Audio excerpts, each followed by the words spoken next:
ಪಕ್ಷ ನಾಯಕ ಆರ್ ಅಶೋಕ್ ಅವರು ನಮ್ಮ ಜೊತೆ ಇದ್ದಾರೆ. ಒಟ್ಟು ಚುನಾವಣೆಯ ಫಲಿತಾಂಶವನ್ನ ಏನೇ ವಿಶ್ಲೇಷಣೆ ಮಾಡೋದಕ್ಕೂ ಇದು ಸ್ವಲ್ಪ ಅರ್ಲಿ ಆಗುತ್ತೆ, ಆದ್ರೆ ಅವ್ರಿಗೊಂದು ಮುನ್ನೋಟ ಇರುತ್ತೆ. ಅವ್ರು ಹೇಗೆ ನೋಡ್ತಾರೆ ಇದನ್ನ ಅಂತ ಕೇಳೋಣ. ಓಕೆ ಸರ್, ಇಡೀ ಚುನಾವಣೆ ಫಲಿತಾಂಶವನ್ನ ನೀವು ಹೇಗೆ ನೋಡ್ತೀರಿ? ಕರ್ನಾಟಕದ್ದು ವಿಶೇಷವಾಗಿ ಬೀದರ್ ಇರಬಹುದು ಅಥವಾ ಮಧ್ಯ ಕರ್ನಾಟಕದ ದಾವಣಗೆರೆ ಇರಬಹುದು, ಹೇಗೆ ನೋಡ್ತೀರಿ ಕರ್ನಾಟಕದ ಫಲಿತಾಂಶ? ನಮಗೆ ಸಂತೋಷ ತಂದಿದೆ. ಯಾಕೆಂದರೆ ಕಾಂಗ್ರೆಸ್ಸಿನ 136 ಶಾಸಕರಿದ್ದರೂ ಕೂಡ ಉಪಮುಖ್ಯಮಂತ್ರಿ ಅದೇನೋ ಡಿ ಕೆ ಶಿವಕುಮಾರ್ ನಾನೇನೋ ದೊಡ್ಡ ಚುನಾವಣೆ ಮಾಡ್ತೀನಿ ಅಂತ ಎಲ್ಲ ಹೇಳ್ದವರು, ಇವತ್ತು ಸರ್ಕಾರ ಇದ್ದರೂ ಕೂಡ 136 ಜನ ಶಾಸಕರಿದ್ದು ಕೂಡ ಅವರು ಡಬಲ್ ಡಿಜಿಟ್ ದಾಟ್ತೀನಿ ಅಂದರು. ಡಬಲ್ ಡಿಜಿಟ್ ದಾಟಲೇ ಇಲ್ಲ, ಸಿಂಗಲ್ಲಲ್ಲೇ ಉಳ್ಕೊಂಬಿಟ್ಟಿದ್ದಾರೆ. ಕರ್ನಾಟಕ ಜನ ಮೋದಿ ಪರವಾಗಿ BJP ಪರವಾಗಿ ಒಂದು ಒಲವನ್ನು ತೋರಿಸಿದ್ದಾರೆ. JDSಗೆ ಕೊಟ್ಟಂಥ 3 ಸೀಟಲ್ಲಿ 2 ಸೀಟನ್ನು ಗೆದ್ದಿದ್ದಾರೆ JDS ಅವರು ಕೂಡ. ಅಂದರೆ ನಮ್ಮ ಕಾಂಬಿನೇಷನ್ನು ಒಳ್ಳೆಯದಾಗಿದೆ ಅನ್ನೋ ಮೆಸೇಜನ್ನು ಕೂಡ ರಾಜ್ಯದ ಜನ ಕೊಟ್ಟಿದ್ದಾರೆ. ಒಟ್ಟಾರೆ ಕರ್ನಾಟಕದ ದೃಷ್ಟಿಯಿಂದ ಕಾಂಗ್ರೆಸ್ಸಿನ ಏನು 136 ಸೀಟ್ ಗೆದ್ದುಬಿಟ್ಟಿದ್ದೀನಿ ಅಂತ ದುರಹಂಕಾರದಿಂದ ಕೊಬ್ಬಿನಿಂದ ಮೆರಿತಾ ಇದ್ದರು, ಅವ್ರಿಗೊಂದು ಪಾಠ. ಅದೇ ರೀತಿ ಶಿವಕುಮಾರ್ ಅವರು ನಾನು ಹೇಳಿದ್ದೇ ನಡಿಬೇಕು, ನಾನೇ ಎಲ್ಲ ಡಿಸೈಡ್ ಮೇಕರು ಅಂತ ಹೇಳಿದವರು, ಕೊನೆಗೆ ಅವ್ರು ತಮ್ಮನ್ನು ಗೆಲ್ಸ್ಕೊಳಕ್ಕಾಗಲಿಲ್ಲ. ಅವ್ರ ತಮ್ಮ ಸೋತಿರೋದು ನೋಡಿದ್ರೆ 1 ಲಕ್ಷ ಹೆಚ್ಚಿಗೂ ಲೀಡಲ್ಲಿ ಡಾಕ್ಟರ್ ಗೆದ್ದಿದ್ದಾರೆ. ಒಕ್ಕಲಿಗರು BJP ಕೈ ಹಿಡಿದ್ರ ಪೂರ್ತಿಯಾಗಿ ಮೋರ್ ದೆನ್ 90% ಒಕ್ಕಲಿಗರು, 90% BJP. ನಮ್ಮಲ್ಲೂ ಒಕ್ಕಲಿಗರ ನಾನಿದ್ದೀನಿ, ಅಶ್ವಥ್ ನಾರಾಯಣ ಅವರಿದ್ದಾರೆ, CT ರವಿ, ಈ ಥರದೆಲ್ಲ ಒಕ್ಕಲಿಗ ನಾಯಕರಿದ್ದೀರಿ. ಅದೇ ರೀತಿ ಕುಮಾರಸ್ವಾಮಿಯವರು, ದೇವೇಗೌಡರು ಅವರ ಒಂದು ಕಾಂಬಿನೇಷನ್ ಆಗಿರೋದ್ರಿಂದ ನಾನು ಮೊದಲೇ ಚುನಾವಣೆಗೆ ಮುಂಚೆನೇ ಹೇಳಿದ್ದೆ, ಈ ಬಾರಿ 80% ಒಕ್ಕಲಿಗರು BJPಗೆ ವೋಟ್ ಹಾಕ್ತಾರೆ. ನಡಿ ಈಗ ಶುರು ಮಾಡೋಣ.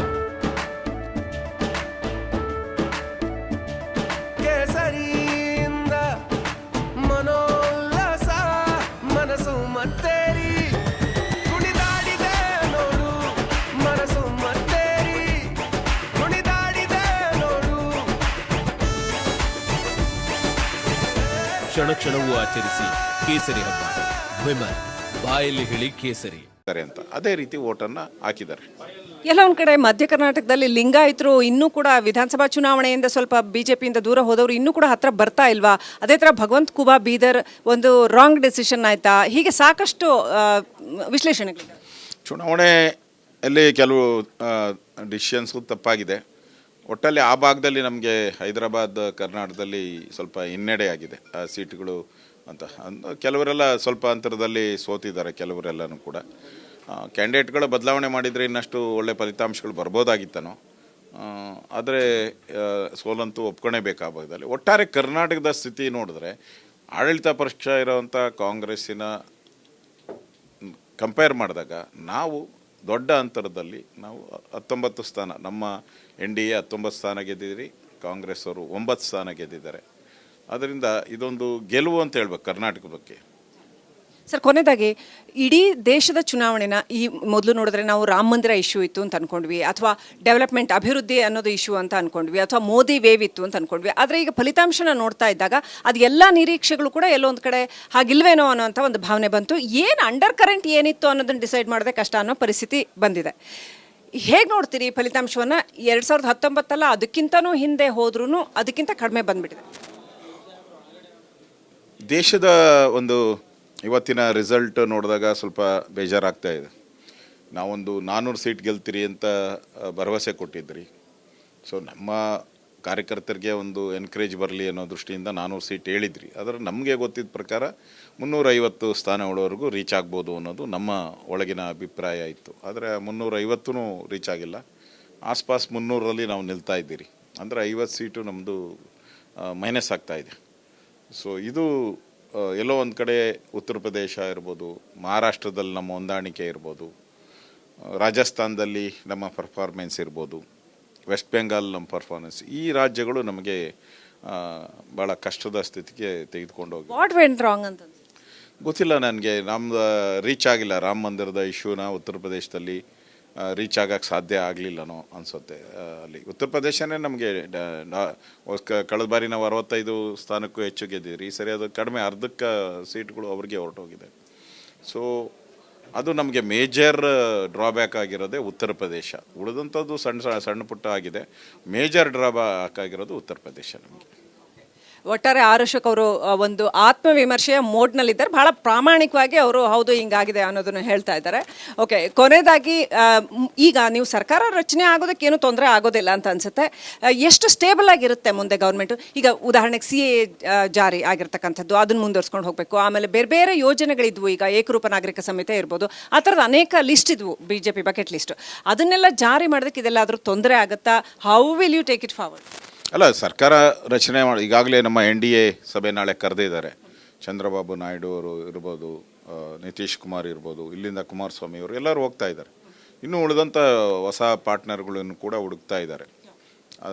ಸರ್ಕಾರ ರಚನೆ ಮಾಡೋಕ್ಕೆ ಏನು ಪ್ರಾಬ್ಲಮ್ ಆಗಲ್ಲ. 100% ಸರ್ಕಾರ ರಚನೆ ಆಗುತ್ತೆ. ಮತ್ತೊಮ್ಮೆ ಮೋದಿ ಪ್ರಧಾನಿ ಆಗ್ತಾರೆ. ಮುಂದೆ ಸರ್ಕಾರ ನಡೆಸೋವಂಥ ಸಂದರ್ಭದಲ್ಲಿ ನಮ್ಮದೇನು ಅಜೆಂಡಾಗಳಿತ್ತು ಅದಕ್ಕೆ ಹಿನ್ನಡೆ ಆಗುತ್ತೆ ಅಂತ ಅನಿಸುತ್ತೆ. ಗ್ಯಾರಂಟಿ ಹಿನ್ನಡೆ ಆಗುತ್ತೆ. ನಮ್ಮದು ಕಾಮನ್ ಸಿವಿಲ್ ಕೋಡು ಈ ಥರದ ವಿಚಾರಗಳಿಗೆ ನಮಗೆ ದೊಡ್ಡ ಸಮಸ್ಯೆ ಆಗ್ಬೋದು ಅಂತ ಅನಿಸುತ್ತೆ. ಒಂದು ಸರಿ ಸರ್ಕಾರ ರಚನೆ ಮಾಡಿದ್ಮೇಲೆ ಮುಂದೆ ನೋಡೋಣ ಏನು ಮಾಡ್ಬೋದು, ಇನ್ನಷ್ಟು ಬಹುಮತ ಮಾಡುವಂಥದ್ದಕ್ಕೆ ಏನು ಮಾಡ್ಬೋದು ಅನ್ನೋದು ಯೋಚನೆಯನ್ನು ನಮ್ಮ ಪಾರ್ಟಿ ಹೈಕಮಾಂಡ್ ನಾವು ಮಾಡ್ತಾರೆ.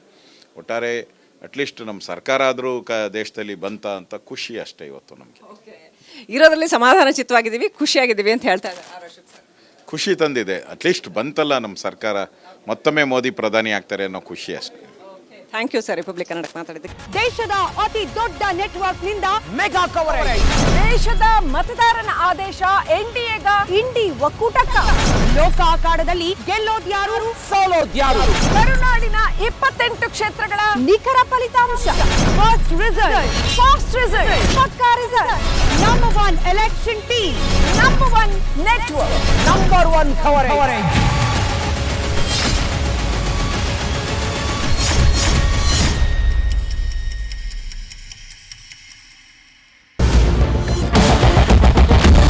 ಕ್ಯಾಪ್ಟನ್ ಅರ್ಜುನ್ ಕೊಂದಿದ್ದು ಯಾರು? ಅವ್ರ ನರೇಟಿವ್ ಎಲ್ಲಿಗೆ ತಂದಿಟ್ಟಿದ್ದಾರೆ ಅಂತಂದ್ರೆ ಸಂಪತ್ತನ್ನ ಹಂಚಿಬಿಡೋದು ಅಂತ. ಇದು ಸ್ಟುಡಿಯೋ ಟಿಪ್ಪು ಜಯಂತಿ ಮಾಡಕ್ಕೆ ಅವ್ರಿಗೆ ಖಂಡಿಸಿದ್ರು. Very nice. ಯಾರು ತಪ್ಪು ಮಾಡಿರೋದಿಲ್ಲಿ? ಓಲೈಕೆ ಹೇಳಿಕೆ ಇದು ಅಂತ ಹೇಳಿ ಯಾಕೆ ಪರಿಗಣಿಸಬಾರದು? I.N.I. ಕಿಚ್ಚಕ್ಕಲ್ಲ ಇದು ವೇದಿಕೆ. ಇದು ಫೋಟೋ ಎಲ್ಲರದು ಒಂದು ಟೈಮ್. ನಿಮ್ಮ ಸಮಯ ಮುಗಿದಿದೆ. ಅವ್ರು ಹೇಳಕ್ಕಿಂತ ಮುಂಚೆನೆ ಹೇಗೆ ಪ್ರತಾಪ್ ಸಿಂಹ ಪಾಸ್ ಕೊಟ್ಟಿದಂತ ಆಗ್ಲಿ ಡಿಕ್ಲೇರ್ ಆಗೋಗಿತ್ತು ಅಂತ ನನಗೊಂದು ಡೌಟ್ ಬಂತು. ಸಾಕು ನಿಲ್ಸಿ. ಕೆಟ್ಟ ಪದ ಬಳಕೆ ಕಾಂಪಿಟೇಷನ್ ಇಟ್ಟಿಲ್ಲ ನಾವಿಲ್ಲಿ.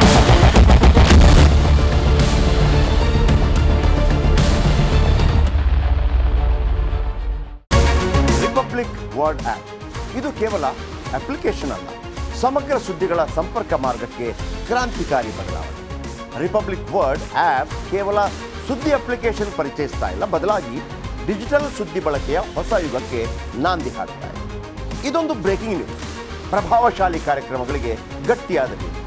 ಇಲ್ಲಿ ಕೇವಲ ತಾಜಾ ಸುದ್ದಿ, ಅದರ ನೇರ ಪ್ರಸಾರ ಮತ್ತು ಚರ್ಚೆಗಳಿಗೆ ಮಾತ್ರ ಅವಕಾಶ. ರಿಪಬ್ಲಿಕ್ ವರ್ಲ್ಡ್ ಆಪ್ ಡೌನ್ಲೋಡ್ ಮಾಡಿಕೊಳ್ಳಿ. ಗೂಗಲ್ ಪ್ಲೇ ಸ್ಟೋರ್ ಮತ್ತು ಆಪಲ್ ಆಪ್ ಸ್ಟೋರ್ನಲ್ಲಿ ಲಭ್ಯವಿದೆ.